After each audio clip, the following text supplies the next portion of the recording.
Hi, so, oh, terrible. This is the Waikato River. This one right here. Trying to give you a good shot of it. It's actually really fast moving and not very clean, so not really the lovely spot it might seem to go swimming. Although some people do swim in it in summer.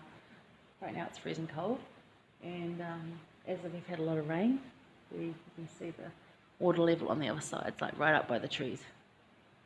So quite a peaceful spot.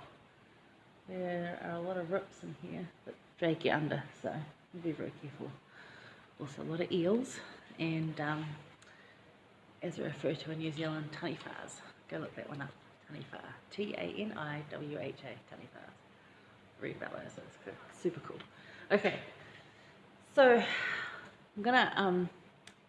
I'm sort of like trying to freestyle you here, so it's a little bit wonky, but we're going to Alma 31-6-7. It's about assembling your team, and it's who he took with him when he went.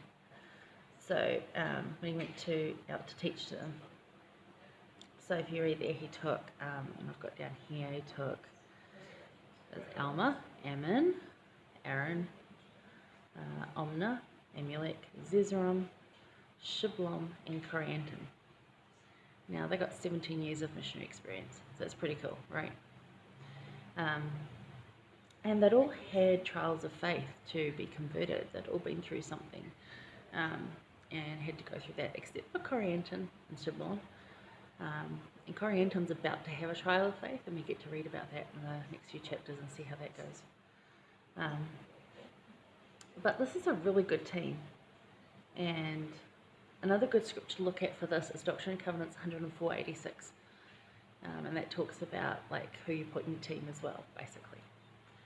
But you know, I've got a couple of notes there, but let's walk while we talk here. Go over this side. Actually, I might move my scriptures in case they fall down. I'll do that. I don't want to lose them. It's really pretty to look from. There you go, that's a nice view of the river. So as you look at the river, let's talk about assembling a team. So you see when you have a calling that you get to have people work with you, and you might pick somebody who's really experienced, that you can trust, that you know. And you do all these through inspiration, of course, absolutely. You've got to pray about it and get inspiration. And then every now and then you get that inspiration for that person you don't really know, that you think is inexperienced, but you feel it's right to call them, so you do anyway. And that's the Corianton in your group. You don't know. You've got to train these people. And, you know, we probably think that's why Alma took his sons. He took some people he could trust, but he took his sons too, to teach them. So, you know, when you're out there and assembling your teams, whether it's a work team or a church team or whatever you've got to go do, even if it's in your family and you've got to take a bunch of family to go do something, take some that knows something that you can rely on, ones that you trust, and then take some people that need to learn and teach them. And who would you have on your team? Because if I was going to go do something like this, I'd want a powerhouse of testimony, and I know who I'd take on my team. I know who from my ward I would call to come and do this with me. Two of those off the top of my head, one would be Eliza and one would be Steph. And who else would I take? Powerhouse of testimony. They're just like such strong women. Doesn't mean you have to have women. But you know, you just know there's some friends you take. I take Katie, I take Maddie, and I've already talked about them, you know who they are. Ones that I know I can trust. And then I'd pick some people too that needed to learn from us.